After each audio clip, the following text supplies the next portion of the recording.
Jack's POV. I knew the first time I laid eyes on the beautiful she-cat that she was born into a royal family. There was no mistaking the royal aura that surrounded her. That's why I was so surprised by her willingness to help us kidnap those hybrid cubs. I didn't care what her reasons were. I just wanted the help and the opportunity to get the sexy little she-cat alone in my tent.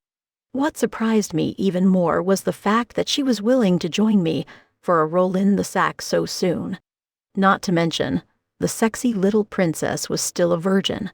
Despite being a rogue, I could still feel compassion towards others, and she was no exception.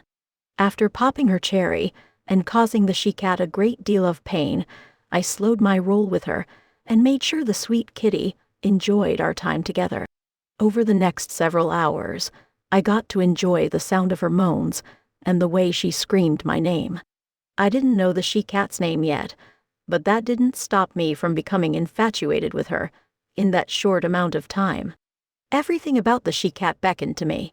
Her intoxicating jasmine and cocoa scent combined with the sweet taste of her juices was enough to send me over the edge. While I laid there and cuddled her to sleep, I thought about how much I enjoyed her company and how much I wanted to continue having the mysterious kitty around me. I was completely intrigued by her, and I looked forward to spending more time with the royal she-cat. Once I was certain she had fallen into a deep sleep, I pulled on a pair of black gym shorts, then I quietly left the tent. I walked over to the fire, where most of the other guys were, then I walked a lap around the fire in front of the guys. While doing so, I made sure to put my finger up to their noses so they could get a good whiff of the she-cat's scent. After walking a full lap, I loudly and authoritatively stated, "I want you all to remember that scent. If I catch any of you lurking around my kitty, I will personally rip your throat out." I glanced around to see all of them nod their heads in acknowledgement of my words. Then I walked straight back to my tent. There wasn't an exact hierarchy within our group, but I was the second strongest rogue there, and everybody knew not to mess with my toys.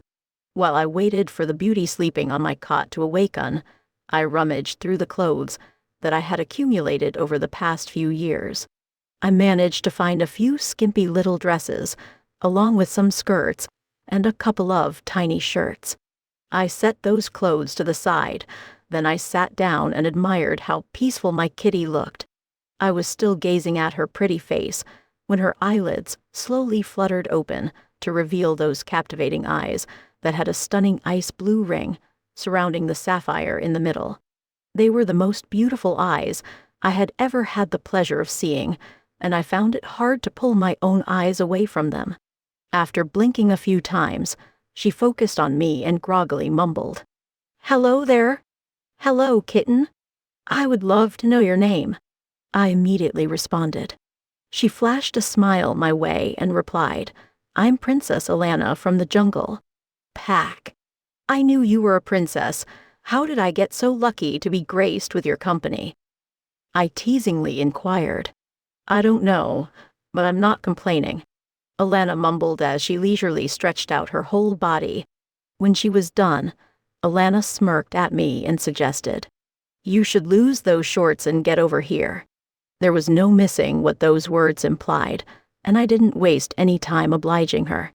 As I climbed on top of her, Alana wrapped both of her arms and legs around my body, and that got me incredibly excited. More so than usual. We spent the next few hours under the blanket, then it was time to get down to business. Alana pulled on the black tube dress, then she sat down with me so we could make a plan to kidnap those hideous cubs. Alana POV. I had no idea if anything would become of this thing I had going on with Jax. All I knew was that I enjoyed being with him in every way. When we were together, I was able to easily forget about Dane. It was the first time in months that anybody was able to make that happen. Not to mention, the way he made my body feel like there was an explosion happening inside of me. All it took was a simple touch or a few sweet words, and I was ready for more. In between making a plan to kidnap tomorrow's cubs Jax kept me plenty satisfied, and I was able to think more clearly. I already knew everybody's training schedules, so I just had to wait for one of them to make a mistake, then I could make my move. You would think such a simple plan would have only taken a few hours to devise, but I couldn't keep my hands off of Jax, and he was having the same problem.